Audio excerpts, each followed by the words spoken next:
అనిల్ గారు, సార్ ఎలాంటి సందర్భాల్లో ఆర్బీఐ గోల్డ్ని సేల్ చేస్తుందంటారు? ఎట్లా ఈ రూపాయి బలహీనతను అడ్డుకట్ట వేయడానికే, అట్లాగే తగ్గుతున్న ఫారెక్స్ రిజర్వ్స్ని నిలకడగా ఉంచడం కోసమా? అసలు ఎలాంటి సందర్భాల్లో సేల్ చేస్తుంది అంటారు? ఒకటి ఏంటంటే మాత్రం మనకు ఆ సేల్ చేసే పరిస్థితి అయితే ఇప్పుడు వచ్చే అవకాశం లేదు. ఎందుకంటే మన దగ్గర ఒకటి చూసుకుంటే అటు ఫారెక్స్ నిల్వలు కానీ బంగారం నిల్వలు కానీ యాక్చువల్లీ ఆపోజిట్ జరుగుతూ ఉంది. మనం చూసుకుంటే లాస్ట్ 1.5-2 years లో గోల్డ్ అనేది టోటల్ మన వాల్యూస్ మన ఉన్న రిజర్వ్స్ లో ఇప్పుడు నియర్లీ 16.5% వరకు పెంచారు, తగ్గించలేదు. యాక్చువల్లీ ప్రభుత్వం RBI I don't think requires. ఎందుకంటే మన దగ్గర మన లాస్ట్ మంత్ ఎంత సపోర్ట్ చేసినా, ఎంత రూపాయి పడిపోయినా ఒక $30 బిలియన్ మాత్రమే ఫారిన్ ఎక్స్చేంజ్ తగ్గింది, విచ్ విల్ బి ఒక 1 month లో మళ్ళీ కరెక్షన్ అయ్యే అవకాశం ఉంది, మళ్ళీ నార్మల్ వాల్యూస్ కి వచ్చే అవకాశం ఉంది. సో మనం అటువంటి క్రైసిస్ సిచ్యువేషన్ లైక్ టర్కీ కానీ వేరే దేశాలు, అన్ని దేశాలు క్రైసిస్ సిచ్యువేషన్ లో ఉన్న సిచ్యువేషన్ మనకు పక్కా లేదు. ఎందుకంటే మనకి ఉన్న gold reserves we are 3rd or 4th biggest in the world. మొత్తం foreign reserves, gold reserves probably 8th or 9th లో ఉన్నాం. ఇప్పుడు ఉన్న పరిస్థితులకి మనకి ఇంకొకటి ఇంపార్టెంట్ ఏంటంటే మనకి ఎక్స్టర్నల్ డెట్ అనేది లేదు, అప్పు లేదు. మనదంతా అప్పు అంతా ప్రభుత్వానికి internal debt. One of the lowest external debt to GDP ఉన్న దేశం ఏంటంటే మన దేశం. సో అలాంటప్పుడు మనకి బంగారం అమ్మేసి ఇది ఎటువంటి చేంజెస్ కోసం కానీ పెద్ద రూపీ సపోర్ట్ కోసం అవసరం లేదు. ఎందుకంటే యాజ్ ఇట్ ఈజ్ మన దగ్గర డాలర్ రిజర్వ్స్ నియర్లీ $500 బిలియన్ పైన ఉన్నాయి మన దగ్గర. సో అంతగా ఉన్నప్పుడు ఇది ఫస్ట్ అవసరం అనేది I don't see even 1 or 2 years, even crude oil prices ఇంకొక 1 year ఉన్నా కానీ రిజర్వ్ బ్యాంక్ బంగారం అమ్మే సిచ్యువేషన్ పక్కా రాదు. ఇంకా ఏమైనా మార్పు వస్తే, యుద్ధం ఆగిపోతే ఈ 16.6% ఏదైతే కరెంట్లీ గోల్డ్ రూపంలో ఫారెన్ రిజర్వ్స్ ఉన్నాయో అవి ఇంకా పెరిగే అవకాశం ఉంది. 16 అంటే బంగారం కొనే అవకాశం ఉంది కానీ, సో ఫస్ట్ థింగ్ అది అవకాశం లేనే లేదు. సో మీరు అన్న క్వశ్చన్ ప్రకారం మీరు ఎప్పుడు అమ్మాల్సి వస్తుంది అంటే మాత్రం రిజర్వ్స్ చాలా పడిపోతేనే బంగారం వస్తుంది, లిక్విడిటీ చాలా క్రంచ్ అవుతేనే అప్పుడే అమ్మాల్సి వస్తుంది. బట్ మనకు అటువంటి క్రైసిస్, పేమెంట్ క్రైసిస్ కానీ అటువంటి సిచ్యువేషన్ ఏమీ కనబడట్లేదు, ఇది ఈవెన్ దగ్గరలో కూడా కనబడట్లేదు. సో అదైతే దూరంగా ఉంది. అండ్ ఈ ఏదైతే నేను బ్లూంబర్గ్ రిపోర్ట్ ఉందో చూడండి, అది కూడా చూసుకుంటే ఒక చిన్న ఏంటంటే మన ఆర్బీఐ వచ్చేసి every daily averages, moving averages the బంగారంది మంత్ ఎండ్ లో వాల్యూ చేస్తారు, యావరేజ్ వాల్యూ. ఇతను మాత్రం సేమ్ డే వాల్యుయేషన్ తీసుకున్నాడు. యాజ్ వి నో బంగారం అనేది అప్స్ అండ్ డౌన్స్ అనేది అవుతా ఉంటది.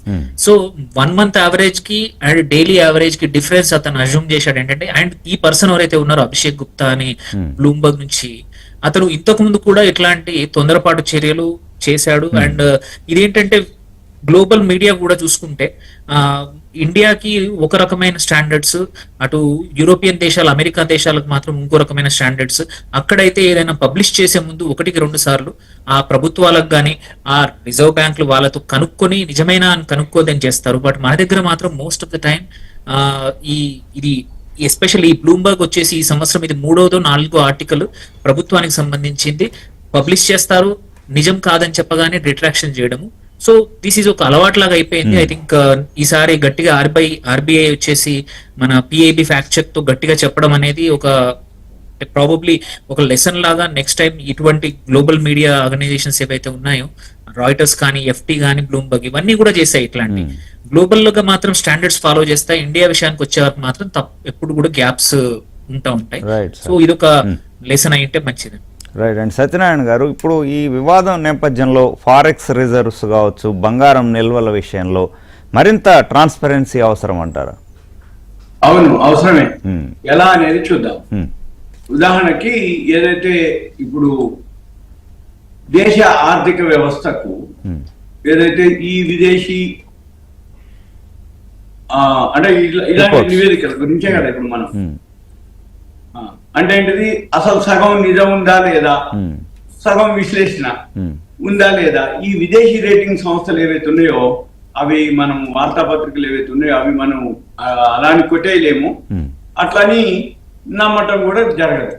అయితే జనరల్ గా ఏం జరుగుతుంది అంటే నిష్పాక్షికత, ట్రాన్స్పరెన్సీ. ఈ అంటే జనరల్ గా ఏం జరుగుతుంది అంటే ఇవన్నీ కూడా స్వతంత్రంగానే ఉంటాయి, ఏమి పొలిటికల్ అట్లాంటి ఏమి ఉండదు. కాకపోతే వాళ్ళు కొన్ని అంశాలను పెట్టుకొని ఈ గ్లోబల్ బెంచ్ మార్క్ ఉంటుంది, ఈ ప్రపంచ దేశాలతో పోల్చి వాళ్ళు మన యొక్క ఆర్థిక స్థితిని వాళ్ళు అంచనా వేయడం జరుగుతుంది. మళ్ళీ ఎఫ్డిఐ ఫారెన్ డైరెక్ట్ ఇన్వెస్ట్మెంట్స్ ఏవైతే ఉంటాయో వాళ్ళ యొక్క పెట్టుబడుల మీద ఈ ప్రభావం ఉంటుంది అనమాట. దీని మీదనే ఈ నివేదికల మీద కూడా వాళ్ళు బేస్ చేసుకుంటారు. అంటే ఎఫ్ఐలు అమ్ముతున్నారా, కొంటున్నారా, ఫారెన్ కరెన్సీ రిజర్వ్ బట్టి వాళ్ళు ఏం చేస్తారు, ఒక డేటా అనేది లభ్యత తీసుకుంటారు. దాంతో ఈ అంతర్జాతీయంగా ఈ గణాంకాల నివేదికలు అన్ని కూడా వాళ్ళు రూపొందించడం జరుగుతుంది. ఇవి జనరల్ జరిగేటటువంటివి. కానీ ఈ గ్రౌండ్ రియాలిటీ అంటే అసలు జరిగేది ఏంటిది, ఈ డేటా ఎలా ఉంటుంది, దాంతో ఒక్కొక్కసారి అవి కొంచెం డేటా తప్పు కూడా ఉండొచ్చు. దాంతో వాళ్ళు అలా చేయడం జరుగుతుంది. అయితే పాశ్చాత్య దేశాల్లో ఎలా ఉంటుంది అంటే వాళ్ళ యొక్క డేటా ఆర్థిక నమూనాలు ఉంటాయి, వాళ్ళతోటే వాళ్ళు ఎక్కువ శాతం వాళ్ళు దాన్నే పోల్చి చూసుకోవడం జరుగుతుంది. మళ్ళీ పొలిటికల్ ఎఫెక్ట్ కూడా ఉంటుంది. ఒక్కోసారి అంతర్జాతీయంగా ఇప్పుడు భౌగోళిక రాజకీయాలు అంటే ఇప్పుడు జియో పొలిటికల్ వార్స్ వస్తున్నాయి, ఇటువంటివి కూడా ఒక్కొక్కసారి దీని మీద ప్రభావితం జరుగుతుంది. మళ్ళీ వీటితోటి ఈ రేటింగ్ల కోసం కూడా ప్రతికూలతలను ఎక్కువ చూపించే అవకాశాలు కూడా ఉంటాయి. అంతకుముందు ఏదైతే ఉన్నాయో ఏదైనా వాళ్ళ కంపెనీ కోసం అని చెప్పేసి రేటింగుల కోసం అని చెప్పేసి వీళ్ళు కూడా ఉన్నదాన్ని మైనస్ పాయింట్ ని ఇంకెక్కువ చేసి చూపిస్తారు అనమాట. అప్పుడేంటి రేటింగ్ ఎక్కువ వస్తుంది, గుడ్ న్యూస్ కంటే బ్యాడ్ న్యూస్ ఎక్కువ చేస్తే తొందరగా అనేది ఉంటుంది. అయితే జనరల్ గా ఏంటంటే అసలు నిజం ఏమిటి అనేది ఆర్బీఐ గ్రహించడం జరుగుతుంది. ఆర్బీఐ ఏదైతే ఉందో ఈ ఆర్బీఐ ఏదైతే ఉందో కేంద్ర బ్యాంకు అధికార గణాంకాలు ఉంటాయి, విదేశీ నివేదికలు రెండు సరిపోల్చడం జరుగుతుంది ఆర్బీఐ వాళ్ళ డేటా. అయితే ఇది పక్షపాతం ఏమి ఉండదు, మామూలుగా ఎలా అభిప్రాయాలు ఏముంది అనేది ఉంటుంది అని. ఎక్కువ శాతం ఏంటంటే ఐఎంఎఫ్ ఉంటుంది. ఐఎంఎఫ్ అంటే వరల్డ్ బ్యాంక్ వాళ్ళు అంటే వాళ్ళ యొక్క విశ్వసనీయ సంస్థల నుంచి వాళ్ళు డేటా తీసుకుంటారు. దాన్ని ఎక్కువ శాతం వాళ్ళు ప్రామాణికంగా కూడా తీసుకోవడం జరుగుతుంది. మనం ఎంతసేపటికి ఏంటిదంటే నమ్మాలా నమ్మకూడదా అనేది ముందుగా మనం తెలియదు, తర్వాత అది నిజమేంటిది అనేది మళ్ళీ విశ్లేషణ ద్వారానే మళ్ళీ కొంత నిజం ఉంటుంది, కొంత ఉంటుంది, అది మనం గమనించాలి. కాకపోతే ఏంటిదంటే వెమ్మటే మీరు అన్నట్టు ఆర్బీఐ వాళ్ళు ఖండించడం జరిగింది, వెమ్మటే బ్లూంబెర్గ్ వాళ్ళు సరి చూసుకోవటం మళ్ళీ దాన్ని చెప్పడం జరిగింది. ఇలా ఉంటుంది అన్నట్టు. ఏదైతే ఇప్పుడు ఇంకా ఇకపోతే ఈ ఫారెక్స్ ఏదైతే రిజర్వ్లు ఉన్నాయో ఈ ఫారెక్స్ రిజర్వ్ల మీద అయితే ఎప్పుడు ఈ బంగారం నిల్వలు ఏదైతే ఉందో ఆ నిర్వహణ మీద ఎప్పుడు కూడా పారదర్శకత ఉంటూనే ఉంటుంది, డేటా ఉంటుంది, ప్రతిదీ కూడా ట్రాన్స్పరెన్సీ అంటారు. అదే పారదర్శకత అంటే అవసరం అనేది లేదు, అవసరం ఉంటుంది.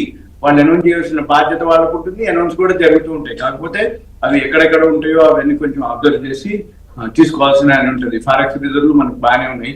ఇప్పుడు ఫారెక్స్ రిజర్వ్లు తగ్గిపోయినాయి అనే ఉద్దేశంతో నిన్న లాంగ్ టర్మ్ క్యాపిటల్ గెయిన్స్ ని మన కేంద్ర ప్రభుత్వం తగ్గించడం జరిగింది. 12.5 ఉంటే దాన్ని తీసేయడం కూడా జరిగింది. అది అధికారికంగా ఇంకా రాష్ట్రపతి ఆమోదం రావాలి. దాంతో ఆటోమేటిక్ గా ఫారెక్స్ రిజర్వ్లు పెరుగుతాయి అనమాట మనకి. అప్పుడు రూపాయి ఆటోమేటిక్ గా బలోపేతం అవుతుంది. ఆటోమేటిక్ ఫారెక్స్ రిజర్వ్లు పెరిగినాయి అంటే ఆటోమేటిక్ మన మార్కెట్ కూడా పాజిటివ్ లోనే వచ్చే అవకాశాలు